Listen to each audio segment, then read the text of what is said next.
Okay, so let's start with this one. What year? Everything. The whole history behind it. How it came about, the shape, everything. Anything you want to talk about? Okay. The board with PAW, IDI, Innovative Design, it was a fiberglass board. And at that time, Ed Nadelin and I were asked by the company to go ahead and lend our names to the company. And although the company bore our names, we had no ownership to the company at all.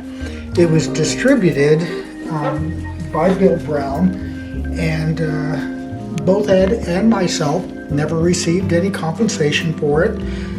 It went on for about 2-3 years, and we enjoyed riding these boards. They had speed spring trucks. The best thing that came out of the manufacturing of this particular design, I love the Russ Howell wheels, the FS wheels, and I still ride them today. Were they made just for the board? The wheels?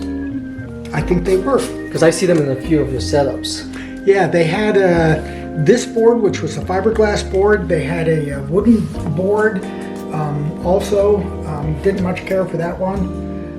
But the wheels, that was my favorite product that came out of that company. Okay. Wow. And did it come with these skids, or were they custom? When I was down in Australia, they were using power pivots. And the power pivots, your boards would wear out. And I've always considered skateboarding, a lot of people think of it as a sport or an art form or, whatever, lifestyle. Yeah. I've always thought it as a friend. And so I wanted to protect it in any way I could.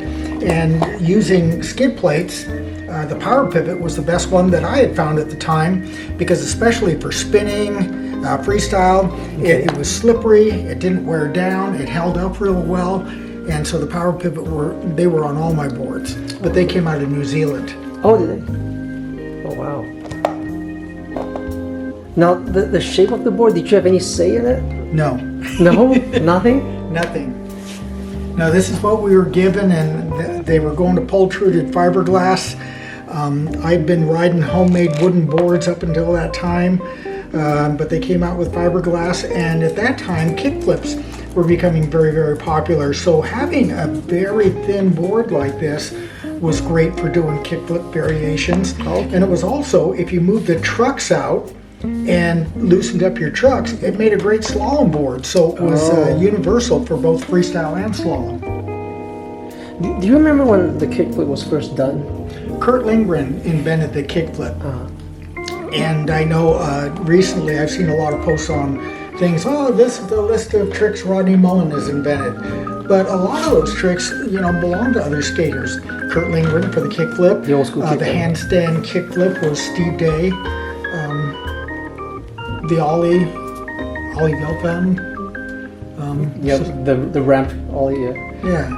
So there were a lot of people who contributed, and the nice thing about freestyle is that you weren't limited. Whatever you had inside of you, whatever creative juices, it flowed over and you expressed yourself onto a skateboard. And that's really what art is, and the freedom to express yourself so the rest of the world understands what's inside of us.